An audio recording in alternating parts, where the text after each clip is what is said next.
So anyway, as she's doing this, let me tell you something. I hated it.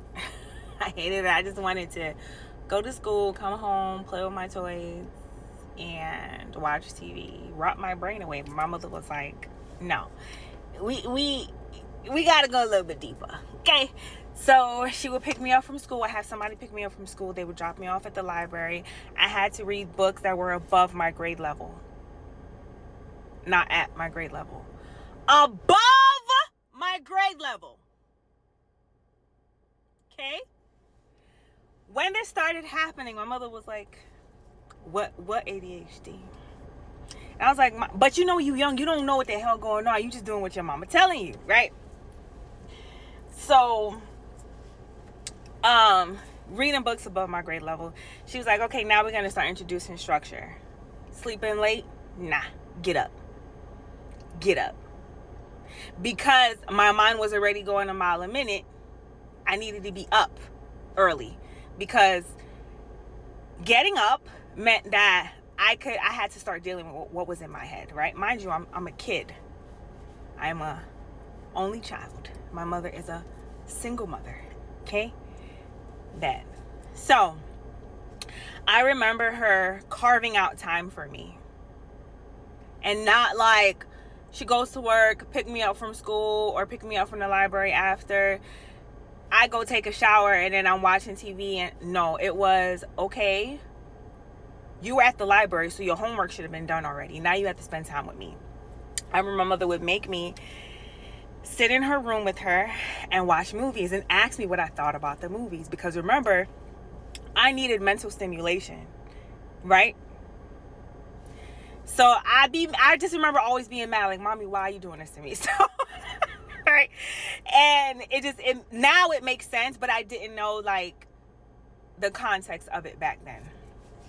So she would ask me what I think about movies, instilling it within me the ability to think on my own, right? Because the mental stimulation was already there, but now we have to project it further with, what are your thoughts?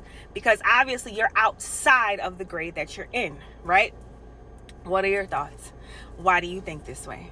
Okay, let's paint our toes and our nails together. So she used to make me sit down with her.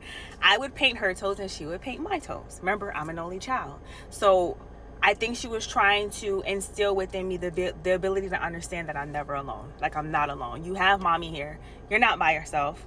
I will always be your best friend. Always, right? So we had, like, she started building that relationship with me. Then we started, like, remember I told you I started going into the, mommy, I want to marry you. Mommy, mind you, I'm a kid. Mommy, I want to marry you. Mommy, I want to marry you. This, that, and the third. And then I believe one time she asked me, she said, why do you keep saying that? And I said, well, mommy, because you're lonely and I worry about you. Do you guys understand where I'm going with this? What people label as ADHD to a kid is just that kid having a bunch of worries up here. So think about it. When you're an adult, right, and you're worried about all these things, what does it do to you? You can't focus. You're worried about that thing. Now imagine that to a kid who's seeing their mother not only struggle, not being able to pay the bills. Mommy has to feed me, drop me off to school. My father's a deadbeat. And I'm worried at the fact that my mother's always alone. She looks lonely. But society will label that as ADHD. No, sit your kids down and have a conversation with them. But don't make it obvious. You understand what am I the only one that every diagnosis that society gives you your kid, it doesn't mean that you label off your kid as that.